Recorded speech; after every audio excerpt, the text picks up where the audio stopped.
Welcome to Bigger Than You, the podcast to help you go from overwhelm, self-doubt and scarcity in your business to the calm, grounded and unshakably confident version of you that's going to bring your vision to life. You've got a mission and a purpose that's bigger than you and your limiting stories and beliefs. So let's get you out of your own way. I'm Jenna Holloway, your host and multi-award-winning intuitive hypnotherapist and mindset coach. Expect to hear game-changing perspective shifts on how to align your subconscious mind with your boldest goals, and will unlock the power of energetics, infusing it into every aspect of your life and business for maximum impact. Are you ready? Then let's dive in. Hello, thank you so much for joining me. And this episode is going to be the first of its kind.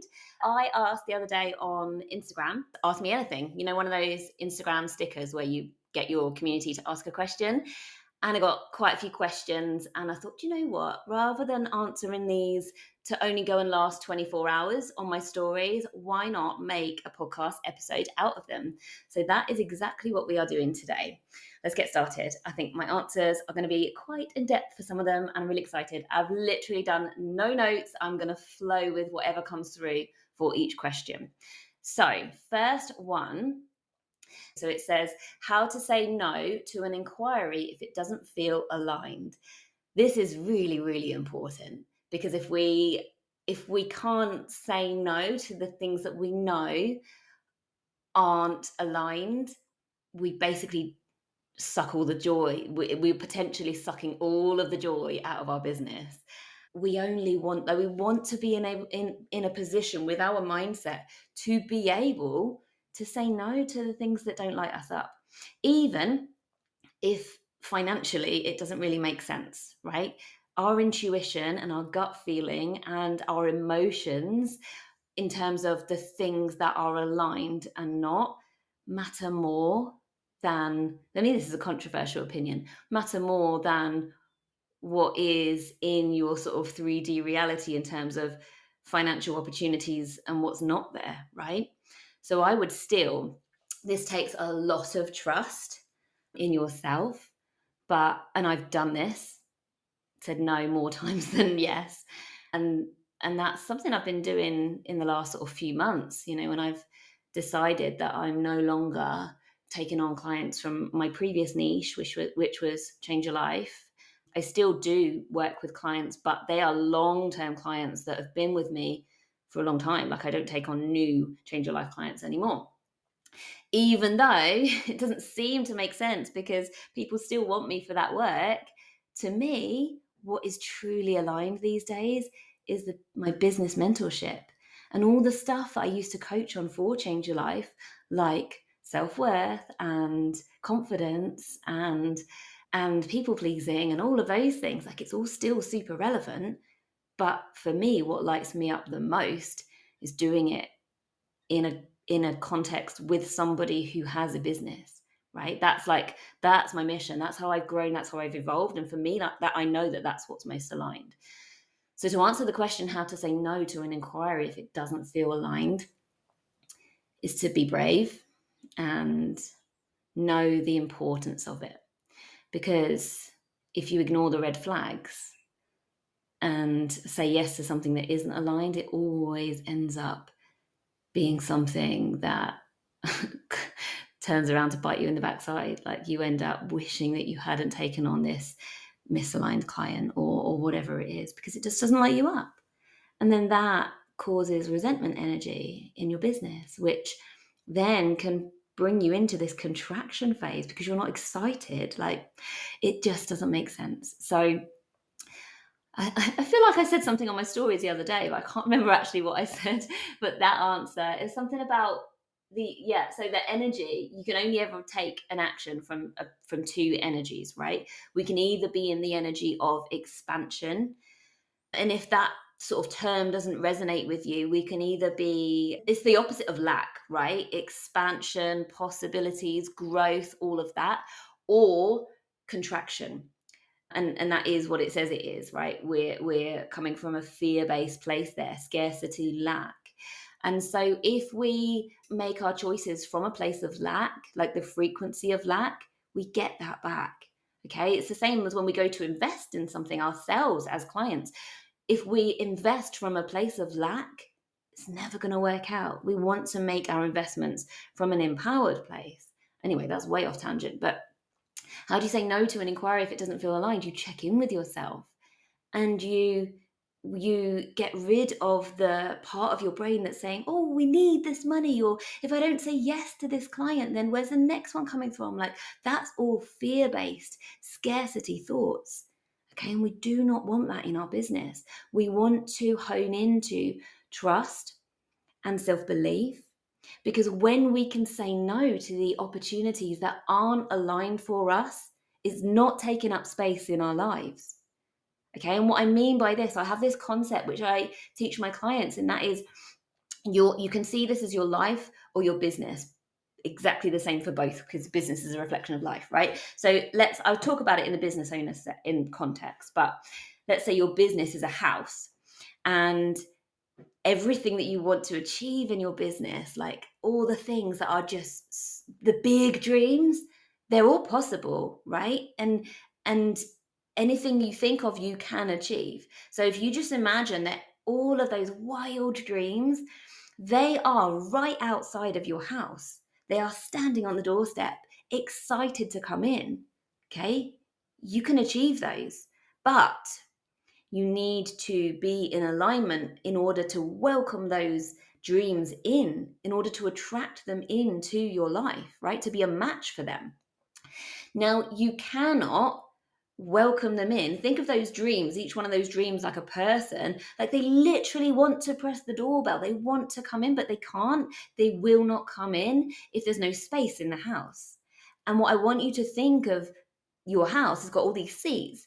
Everything that is in that house needs to be aligned, because if it's not aligned, it is taking up space. So what you want to do from this is you want to kind of audit your business or your life and work out what is no longer aligned and make changes. Because when you make those changes, you create space. The misaligned thing gets up, leaves the house, and there's the opportunity for the next amazing, more aligned thing to come in. Okay, so if you think about this in the context of the question, how to say no to an inquiry if it doesn't feel aligned, you get excited. Like, you get yourself into that place of expansion energy, and you ground into this knowing that by saying no to this thing that is this person or this opportunity or this new client that isn't aligned, I am leaving the door wide open for the dream client that is coming in straight afterwards, right? That's how we do it. Question number 2. How to stay positive in my business when I don't meet my goals. Oh, this is such a juicy question. First of all, I would be asking the context of those goals, right? Are we setting a monthly goal and then beating ourselves up that we don't meet it? If that is the case, we need to go bigger. We cannot think of, I mean, we can, but it doesn't serve us in the slightest.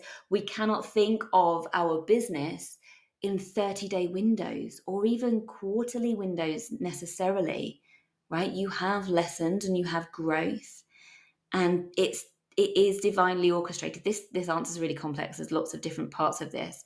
But first of all, we can't think of the time scales as like, and the goals that we want to achieve as, if I don't hit this goal by this time, then it means that I've failed, or it means that I'm shit, or anything like that, because that's just going to bounce you straight into this contraction energy that I was talking about. So first of all, you want to set your goals, but you also want to come at it from the mindset, I'm going to do what it takes for as long as it takes to make this happen. And I'm not going to, let's put a context here, right? If you want to achieve 10K months and you are thinking, right, this is going to be the month that I reach the 10K goal, and then you don't, like, let's just reframe a month for a minute, shall we? 31st of October and the 1st of November, they are literally 2 days from one day to the next. All right, it's a man-made construct to go from October to November. And so we're in such a disempowered mindset when we're like, oh, for fuck's sake, I've not reached my goal again. Like, what is that doing for your energy? Okay, you just got to switch over to this mindset that I'm going to do what it takes for as long as it takes. until I make this my reality, and release the expectation on the timing of your goals. We have this, I've just talked about this with one of my clients actually last night. We have this sort of we often have this unconscious sort of desperation relationship with time, where it's like we have to achieve something in our business as soon as we can, and like I'm running out of time, or I'm not where I should be, on all of these type lack mindset, disempowered, giving your power away type thoughts. And where that, I mean, everybody's different, but where I think this is coming from is when we are in school and we have exams, we're conditioned to think that we are running out of time because we have to cram and do all of our revision by this deadline so that we know everything when we go into the exam room, right? So this concept of running out of time then is subconsciously there, and you just unknowingly have this feeling in your business, this relationship with your goals that, oh, if I'm not getting it by the time I said I wanted to get it, then I'm a failure, or I'm just, it's not even necessarily a conscious thing. Like, you might be hearing this and thinking, oh my goodness, this is so me. But like, when you become aware of something, I often use this sort of description of, when you turn the light on to what's going on in the subconscious, you become aware of this feeling that you have, and you can totally reframe that and get back into your power, and just realize, I'm not running out of time. I'm not. I'm going to do what it takes for as long as it takes. And that just, like, I can literally feel the energy and the power coming back, as if I'm, receiving this kind of wisdom myself as I'm saying this. But like, it's, you don't have to get everything done by a certain amount of time in your business, or else you cannot you can't no longer be a business owner, right? It's all bollocks. So notice the stories that you're telling yourself and choose a different one. Get your power back, reframe it, and that takes the pressure off. Okay, so how to stay positive in my business when I don't meet my goals? Forgive yourself, first of all. There's probably some forgiveness there that you didn't meet your goals. Look for the lessons, look for the learning. And then the next thing that I'm going to say about this is, from a loving place, right? We want to always have the best relationship with ourselves, because it's just so unhelpful as a business owner if you do not have that loving, supportive relationship with yourself. But with that in mind, look carefully at your actions. You can do it over a month span. Look back, review the month. First of all, start with what went well. What did you achieve? What are you proud of? How did you progress? What was your mindset like? Look for the progress. Look for ways that you can celebrate and acknowledge the positives first, and then review. Okay? Look at your goal. Check in with that goal. Is it still something that you want? Is that a goal that's coming from your heart? Like, why do you want that goal, first of all? Is it an aligned goal, or is it a goal that you think that you should get because you've seen other people want it or whatever? Just make sure that goal is, like, I want to say the word pure, but I don't know if that's the right word, but make sure that goal is aligned. There we go. And if it is, look at how you've been showing up and see if you can find any gaps between how you've been showing up and what it's going to take for you to achieve that goal. Okay, because the reality that we are experiencing is a reflection of our mindset, our energy, and our actions. And I'm going to say, even more importantly, a lot of the time, our inactions. Okay, because what the things that we are not doing are often the clues, right? The things that you're avoiding. And it's totally fine. And it's normal that we choose inaction, because the subconscious is always in charge, right? It's protecting you. It doesn't care about your goals, it doesn't care about your success or your desires or your happiness. It doesn't care about any of that. It just wants to keep you safe. So it's going to do, if it doesn't feel safe for you to achieve your goal, reach your next level, break your upper limit, whatever it is, if your subconscious doesn't feel safe for you to create that reality, you are going to be self-sabotaging, because your subconscious is in control. And if it's not safe, it's not going to let you do it, right? Your brain, your subconscious, is there to keep you alive. And that's literally it. So it's going to protect you. It's going to find ways for you to sneakily self-sabotage over and over again. So this is why radical self-awareness is so key when it comes to achieving your goals. I'm live as we're recording this. I'm live on Instagram as well, and I'm getting some comments. Love this mindset in goals. Thank you, Inner Sage Hypnotherapy. And yeah, I've been self-sabotaging lately. As long as you can spot it, then you can do something about it. So it's good to know that you can see that, and then ask yourself, like, reflect, why am I self-sabotaging? What's the belief behind that? And how can I shift that belief? Okay, next question. I like this one. What would you do if a family member didn't support your goals? First of all, I would check in with the question and ask myself, is it in my head? Or if they literally said, I don't support you trying to, let's say it's to do with money. I don't support you trying to achieve 10K in your months in your business. That's absolutely crazy. Blah, blah, blah, blah, blah. Okay. So we've got, first of all, realize whether this is a thing that's in our head or whether the family member has actually said something. If it's in our head and we don't know it for sure, then what would I say to that? I would, because your brain has the beliefs, right? The beliefs and on the subconscious, and the subconscious is scanning and filtering our external reality and making assumptions based on what we believe. So if we think our parents think something of our career change or whatever, then our subconscious is going to look for the evidence to confirm that. So it's our perception that could be warped because the subconscious literally distorts and deletes information in order to show you what confirmation there is to confirm what you believe to be true. It's not necessarily true. Okay. And this amazing thing about relationships is that a relationship doesn't actually exist. Okay. Let's just explain that a second. Your relationship with let's say your relationship with one of your parents doesn't exist because the relationship is in two different places. It's in your head and it's in their head.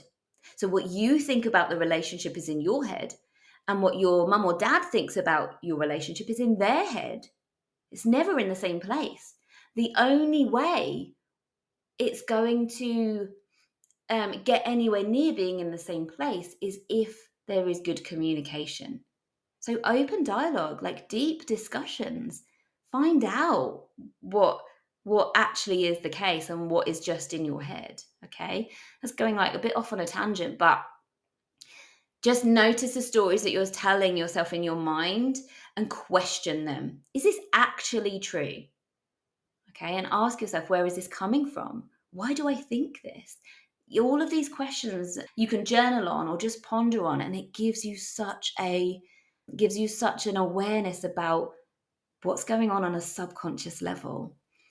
And when we get that awareness, that matters so much, because you either hold yourself back because you don't know what's going on. If you don't know what's going on, you can't push through it. You can't reprogram those limiting beliefs. I mean, obviously you can kind of get support from somebody like me, and I will absolutely spot those and reprogram and help you through that. But if you're doing this on your own, there's no way you can change if you don't even know what's going on a subconscious level. Okay, so the first step to being able to change is being aware.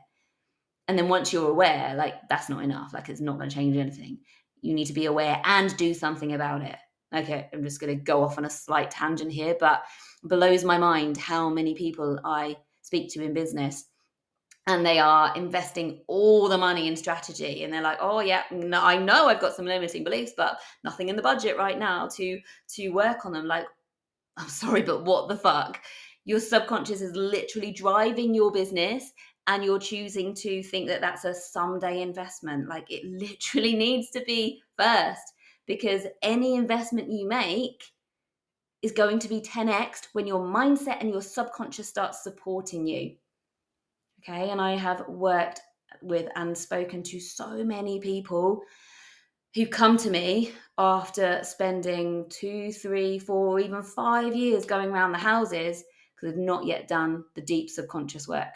So I was actually on a masterclass with one of my one-to-one clients last night. She did it was a really interesting masterclass. It was a 0 to 200K in 2 years. She was basically talking about the mistakes and the things that she's done in her business and the learnings. We've been working together for 11 months now, and I've seen like rapid expansion for her in her business. And what she said on that masterclass last night was, not a lot happened in the first year, but when she decided to invest heavily, she invested in a business coach and me, everything just blew up. And yeah, she just collapsed her timeline and just moved so fast. And it's partly because she got her subconscious supporting her rather than holding her back. So there's that. Okay, next question. What mindset exercises or tools can I use to combat lack of motivation? Oh, such a good question, because I would say, like, I'd completely bypass the whole mindset exercises and tools and question this lack of motivation. Like, where is that coming from? If you've got a lack of motivation, it's either a question of alignment. I'm going to talk about that first. If you don't feel motivated to get up and do your work, like, I'm speaking to business owners here, right? So if you've got your business, you don't feel motivated, like, wow, that's just such a massive sign that there is misalignment. Because when you're in alignment, you just love it. Apart from the fact that there might be limiting beliefs. I'll talk about that in a second. But when you are in alignment, you don't lack motivation, right? It's like if you've got a dream client versus a client that you're not excited to work with. When you've got the dream client, you can feel like shit. You can have like a heavy cold and have been up all night with your kids and feel a bit crap going into that call with your client. But you do that call with your dream client and you come off and you feel so energized and elevated and better, like 10 times better than you did before you went into the call. That's a sign that you are in alignment with the work that you are doing. And if you do not get that effect from working with your clients, then there are changes to be made. And it quite possibly might be the fact that you don't believe in yourself enough, or you don't feel worthy of working with who would be your absolute dream client. And that's what I'll come to in a second. But yeah, it is a question of being in alignment or not, because if you're not in alignment in your business, you're going to lack motivation. You're going to feel like, oh, can't be asked. Oh, this is so complex, because there's another thing to this, and that is, if you are working from a place of constant push and hustle energy, it's not sustainable. And your body will give you signs such as lack of motivation or like lack of desire to be productive or anything, because your body just wants you to put your tools down and rest, right? We are not designed, we're not robots. We're not designed to go and go and go and go. And if you have this belief, which so many business owners have, if you have got this programming that I can be successful, but I have to work my ass off, or I'm only worthy of success if I work extremely hard in an unsustainable way to the point of nearly burning out or even burning out. Like, it's just not healthy. So notice, like, what are your actions? Your actions, the things that you are doing in your business, give you a clue to what's going on subconsciously. If you're successful, but you're creating that success from push and force, then you know it's not sustainable, and you know you never find time for yourself, or you know you can never mentally switch off, or you know that you are not present with your kids or your family, all of these things, that's a sign that you are creating your success from a place of push rather than a place of ease. Okay? So that's one part. The other part is the lack of motivation can come from a limiting belief. Okay. And the lack of motivation, i.e., procrastination, always being sort of half on, when you're like, you're not in the zone, you're not productive, you're not inspired, you're not getting shit done and then to switching off and going and get your nails done. You're like working from 8 until school pick up, and then you pick your kids up and they go to bed, and then you're working all in the evening and then the weekends and then on your phone really late, like doing all of these things. You're not off and on, right? You're always kind of semi on and you're not getting a huge amount done. You're not being productive. Is that your subconscious believing that you're not worthy? And so it's like stuck in all of the busy work, busy, busy, busy, always working, always working. So there's so much to kind of unpick here, and parts like hopefully you'll recognize if this question like is even a question for you. What mindset tools or exercises can I use to combat lack of motivation? The different parts of that question that I've just answered, hopefully the right bits will resonate with you. And I am more than happy to do a follow-up podcast episode with more questions. I actually think I might do this quite regularly. I'm really, really enjoying answering these questions. So yeah, I will actually answer the question because I've kind of just talked about why there's a lack of motivation. But yeah, if there is a limiting belief at play, like unworthy, then the lack of motivation can come in because you're not taking action. Like you're not moving the energy in your business. You're just like doing busy work, and that can cause you to feel unfulfilled, misaligned, and then the lack of motivation can come from that, right? A lack of energy, a lack of moving the energy. So there's that.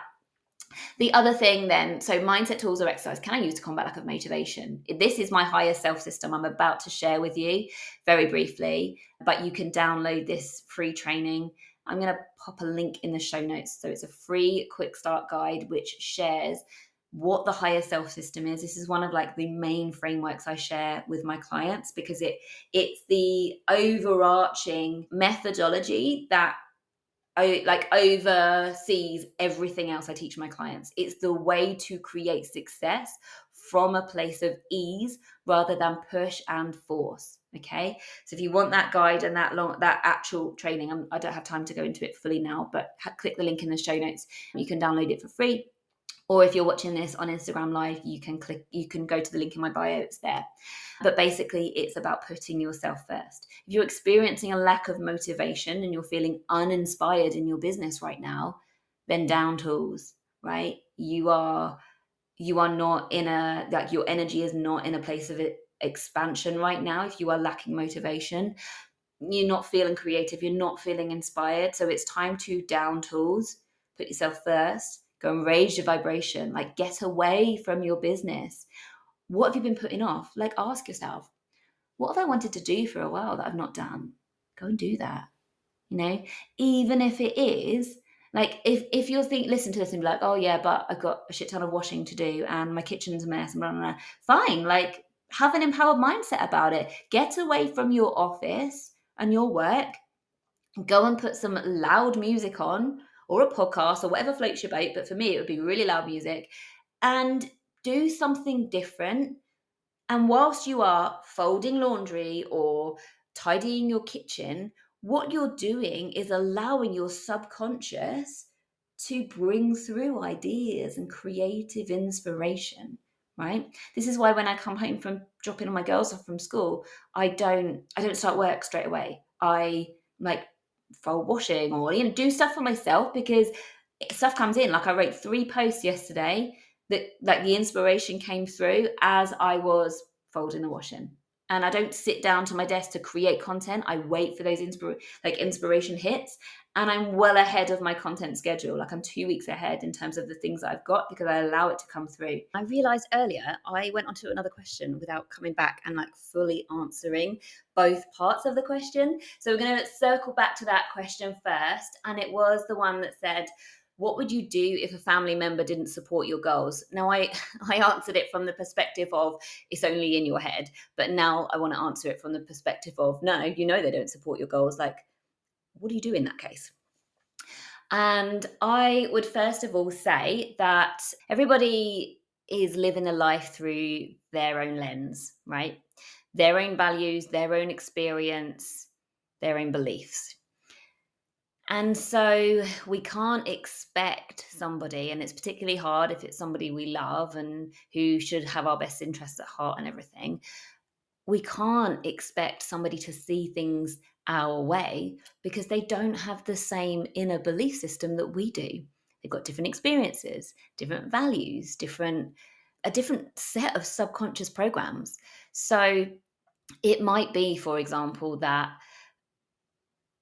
you've got quite a traditional parent and you've left a career that seems safe but that wasn't lighting you up, and now you've gone into a career that does light you up, like you started your own business and you're in the sort of early days of building it up, but your parent is being all judgy about it because their heart is in the right place. Like, they worried for you, they want you to go and, get a safe job or whatever, but you're like, no, I want more from my life. And it might be triggering for you that they just don't seem to be supporting your goals, but you don't have to let it trigger you, right? You don't have to. I know it's hard, like it's so much more easily said than done, but you can remove the heavy feelings from it when you remember that they are they're saying that or they're thinking that because of their own subconscious programming, and it's not actually necessarily a reflection on you. They might not see in you what you see in yourself, and that might hurt you, but it doesn't have to, right? Notice where you're giving your power away and try to not let it bother you. Okay, because if a family member doesn't support your goals, are you going to let that bother you? Or are you going to sidestep it and just go and achieve your goals? Like, it really only matters what you think matters, right? And it's nice to have family members supporting us, or even family members being interested in me, or even family members being interested and asking us about our business and being, encouraging and all the things. But what we would like and what actually happens sometimes are two very different things.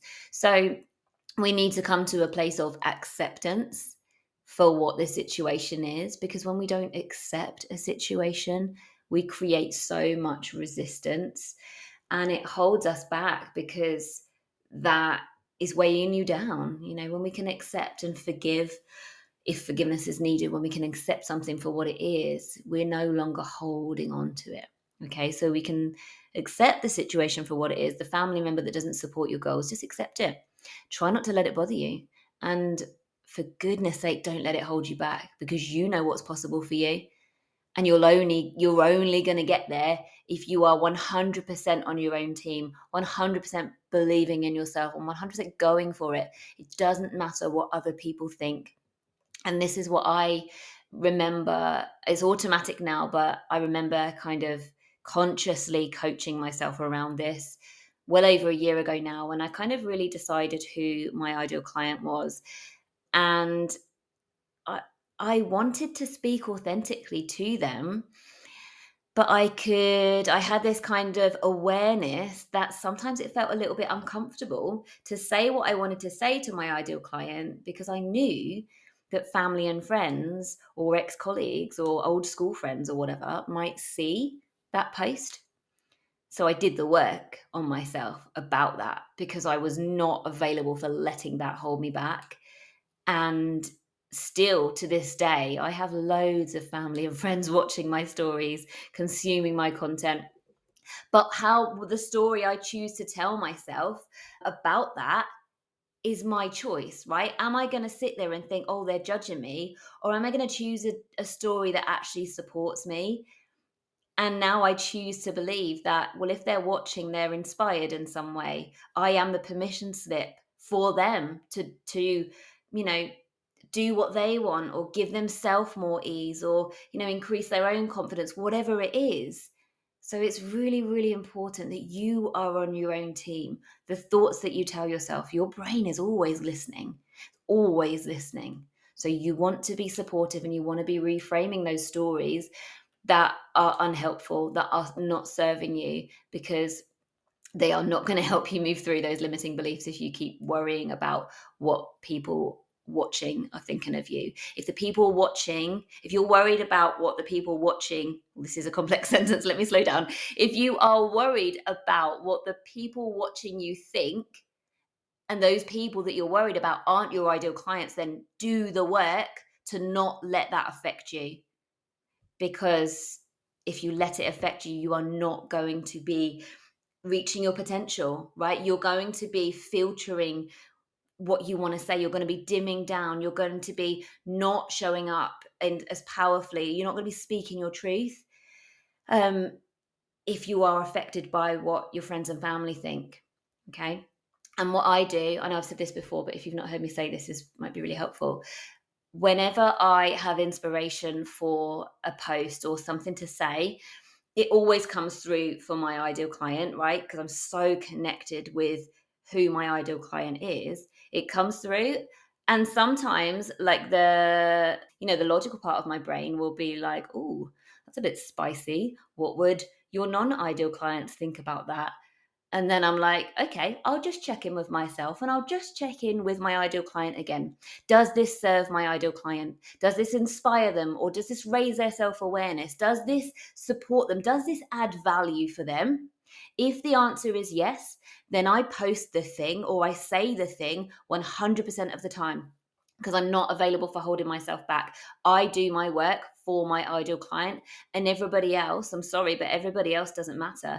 They can either be inspired and come along for the ride, or they can sit and judge. But I really don't give a shit whether they are being inspired or judging, because when someone is judging you, that is a reflection of what they think about themselves. Okay? So it doesn't matter. What other people think of me is none of my business. I know that what I say and how I show up is for my ideal clients, and that's the be all and end all for me, because that's why I do my work. So I hope that one helps. Next question. How do you stop feeling so let down when people say no on a call? It's just got the word call here. I imagine it's probably like a discovery call that the question was asked for. This is a really good one because, first of all, I totally believe and always ground into the fact that nothing that is meant for me will ever pass me by. And so when you believe that, it helps during these times, okay? When someone says no to you, or I'll talk about it as if it's myself, and you can kind of, it just feels easier for me to talk about it as if it's myself. When someone says no on a call, to me, I'm like, well, that's totally fine. We are meaning-making machines as humans, right? So if I witness myself making meaning of something, i.e. it's less than positive or neutral, I will do some work on that. Because anything that feels less than positive or neutral in your life or in your business is a sign of something to heal, a sign of something to move through. Because literally everything that's happening is neutral, and it's our subconscious that assigns a meaning to it. All right. So if somebody says no to me on a call, whatever their reason is, I don't take it as a reflection on me. I see it for what it is. And also very often, a no is a not yet. I've had a lot of people say to me, well, not a lot, but a few people say to me in the past week, I am not in a position to invest with you right now, Jenna, but 100% you are on my bucket list. And I'm excited to work with you in the future. So technically that's a no, right? But I'm not going to feel rejected or like I'm not good enough or like I should change my prices or anything like that. I'm in my power doing my thing, and I'm not making a meaning out of those no's, because very well, like if it's a right fit for the person that I've done that discovery call with, then it's not a no, it's a not yet. And if it's a no, then I celebrate that, because it's a no because for one reason or another, whether I'm aware of it or not, it's not a perfect match. Okay. And I'm not available for working with anybody that is not a dream client, that is not a perfect match. So if somebody says no, then I celebrate that. It doesn't happen very often. It might be like for investment reasons or whatever. But again, I don't make meaning of that. It's neutral. Okay. So yeah, if you feel really let down when somebody says no, try to work on that. Because, it might be a strategy thing. If somebody tells you that your work is too expensive or something, but it doesn't come with a comment like, I really value your work. I know your work is worth it. And one day I really want to invest in you. That's a different sort of kettle of fish. But if somebody says, oh no, it's too expensive for me, then what is normally going on there is that they just don't see the value. We haven't communicated the value of what you are going to help them with. Okay, so the subconscious makes that decision, can't afford it, when actually normally they don't see the value, because you can charge whatever you want for your services. And as long as people see the value, as long as they believe what they are paying is a good deal because they believe that they are going to get over and above that in terms of a return on investment, they'll be like, take my credit card, take my card. I'm excited to work with you. And I've been in that position as a client. I've invested heavily in myself, like even at the start of my business. Like I never knew about coaching back then, but I came across it and I was like, oh, this looks amazing. I see the value. Could have took me a while to kind of make it safe for my nervous system to to make a 4-figure investment, but I saw the value when I was in. Okay, so check in with yourself, like see if you can work out why the no is a no. Is it because you've not really communicated the value? Or it might be that you are doing a discovery call for somebody that's not a right fit for you, in which case your chances of getting a no is much higher. Okay, so on a strategic level, pre-qualify before you get on a call with somebody, and get good at writing, get good at content creation, because that's going to do the heavy lifting for you, so that you want to be in the position where somebody gets on a discovery call and they're already in, they've already decided they want to work with you and they just want to be on a one-to-one with you to check the energy feels right, because it's one thing to watch somebody on an IG live or watch their stories, but it's another thing to actually have a one-on-one conversation with that person. So that's the place you want to get to with your discovery calls, is they're just checking it, the energy feels right on a one-to-one basis because you've done all the heavy lifting with your content. Yeah, and you're pre-qualifying, so you're not just getting randoms on calls with you. Okay. Yeah, so the aim is to be neutral, right? Neutral in business, whether that's neutral about people ghosting you, neutral about the turnout of a discovery call, neutral about anything, right? That's the goal. Because when we can feel neutral, we can stay detached, we aren't on this emotional roller coaster, which makes it so hard to grow your business, right? Remember that your subconscious does not care about your goals or your success, or doesn't care about any of that. So we need to create that subconscious safety for you to achieve your goals. And when you are on an emotional roller coaster and you're making meaning out of things that you really shouldn't be making meaning out of, you can actually, I've seen this happen quite a few times now, you can get success early on in your business, and then something happens and you make meaning of it, and you just get into the contraction energy and your sales slow down because you've lost your confidence or you've lost your self-trust. Okay, it's really, really important that we have the mindset support to grow through challenges, rather than, it's like, I feel like I think I must have said this in Voxer. I don't think I've said this on a podcast anyway, but I said it to somebody the other day. Must have been one of my clients. When you have a challenge in your business, when you've got mindset support, you grow through that challenge, right?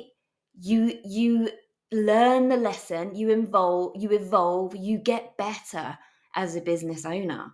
Okay, you grow in confidence, you grow, in whatever way you grow.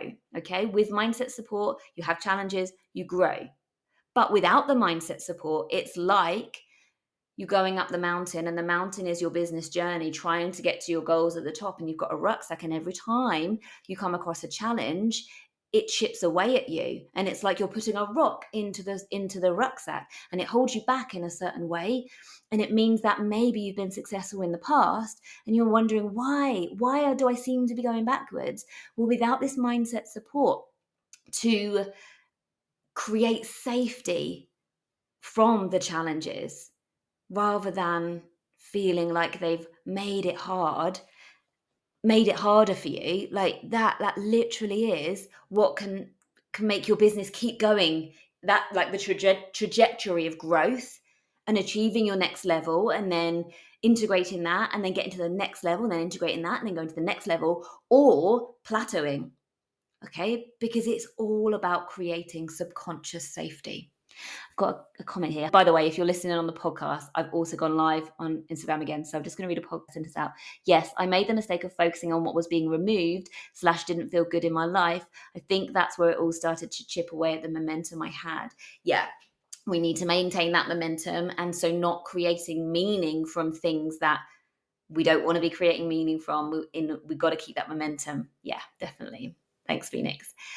Okay, last question then. And this is interesting and feels like I really want to speak on this because the energy and what's going on at the moment is pretty tough going. And so this question is, how can I regain excitement for life when I feel like I'm having a mental health dip? Right. This is really, really good because if you're a business owner, you've not just got your life, but you've also got your business, right? That's your livelihood. And you've got this pressure to make money that's your livelihood, right? So it's like you want to take care of your own mental health, but you need your mental health to be in a good place to make your business work. It's so, so important. And if you're new to this podcast, like my whole background, if you scroll down, like if you go on the podcast and you scroll all the way down, the podcast used to be called something else. It used to be called How to Change Your Life. And my niche before I started to be open about my work with business owners, my niche was helping non-business owners with their mental health, basically getting out of survival mode. And then I realized that I just love working with business owners, and so much of it's still relevant anyways, but yeah, business owners are still people at the end of the day. They're still people with lives. So this matters so, so much. I'm so glad it was asked. So how do we regain excitement for life when I'm having a mental health dip? First of all, mindset is so, so key. Mental health dip, I'm just going to briefly explain how I explain the brain. You've got two parts that you can operate from in your brain. You've got your survival mode, sort of fight flight response, stuck in that where everything feels hard, everything feels negative. You may have like foggy brain, you may be unproductive, you may lack motivation, you may feel overwhelmed, stressed, anxious. All of those things come from living when you're operating predominantly from that part of your brain. And then you've got what I call the intellectual mind, which is where you are operating when you are the best version of yourself, right? You can have challenges happen and they don't faze you. You're productive, you've got clarity, you're confident. It feels like you've got the wind in your sails, right? That's what it's like when you are operating from that part of your brain. So when we're having a mental health dip, we've dipped into that survival mode and everything feels hard because it's harder to be positive. It's harder to be energized. It's harder to not take things personally. It just feels like we have the weight of the world on our shoulder. And what we need to do is we need to create more feel-good chemicals in the brain to counteract all of the stress that's so let me just start at the beginning a second. I have this concept of a stress bucket in the mind, right? And when we think negative thoughts and when we have stress, it goes into this stress bucket, and the more full the stress bucket is, the harder it is to stay positive and the harder it is to stay the best version of yourself. So when we dip into survival mode, that stress bucket is full. So what we want to do is we want to bring down that stress bucket. So how we do that is by positive actions, self-care, exercise, sleeping well, eating, drinking well, positive interactions with people. And it might not feel like something that you want to do when you've got that mental health dip, but when we socialize, we get feel-good chemicals going around in our brain that helps to lift us. And the other one is positive mindset. Okay, so the more you can have a positive mindset, the easier it's going to be to lift yourself up. So things like basically ask yourself a question. When I'm feeling good, what do I do? And really try to do those things, because when you do push yourself a little bit and do those things, your brain will create the feel-good chemicals to just lift yourself up a little bit. And then you keep going and you keep going and you keep going and things get better. But it's really hard when we get stuck down in that sort of survival mode. It's really hard to lift yourself up. So I would say positive relationship with yourself. Be gentle, take the pressure off, and focus on having a positive mindset. What are you grateful for? Look for the small things that you are grateful for. What are you looking forward to? I can literally spend hours talking about this, but there's just so much. I would say, like, if you're listening to this question, you're like, oh, please just keep going, Jenna, there's so much more I want you to say. Go, like, scroll down to the podcast episodes from before it changed to being called Bigger Than You. Scroll down to the podcast episodes where it was called How to Change Your Life, and all of the stuff that I did back then is still there and will be really relevant and helpful, hopefully, to you. So yeah, focus on yourself. If you're listening and you've got a business, there is no point pushing and forcing your way through. Like, for example, if you're trying to create content when you're not in a good headspace, like, it's just not going to work. Like, the energy is going to be all wrong. So just take the pressure off yourself. Just focus on getting yourself to a better headspace first, okay? And start small, like good music, hugs, message a friend, have an early night, have a bath, just up your self-care, right? Because when things don't feel good, when life seems to get harder, or pressure goes up, or stress goes up, whatever, it's counterintuitive, because we just want to sort of like get in bed and hide. But what we really need to do is dig deeper with the self-care and with the things that help keep you in a better place. So yeah, I always say, when life pressure or stress goes up, so does the need for the things that help maintain your mental health. Okay, so really dig deep. I hope that's helped. And yeah, the last one, so this came from stories. I put a question out on stories. The last one was from a beautiful new client. Hello, I know you'll be listening, so hello to you. She just said, no question, but thank you. So welcome. I love doing this, and I would love to do it again sometime soon. So please do not wait. If you are following me on Instagram, please do not wait to see a question sticker on my stories. If you have a question that you know I can help you with at any point, DM me. Just say, hey, Jenna, I have a question for your next Q&A episode. Anyways, have a great, I was going to say great weekend, but this doesn't come out till next week. Have a great week. And what have I got to plug for you? Higher Self System, which I talked about earlier, that free document which helps you get out of struggle, and hustle mode. That is free.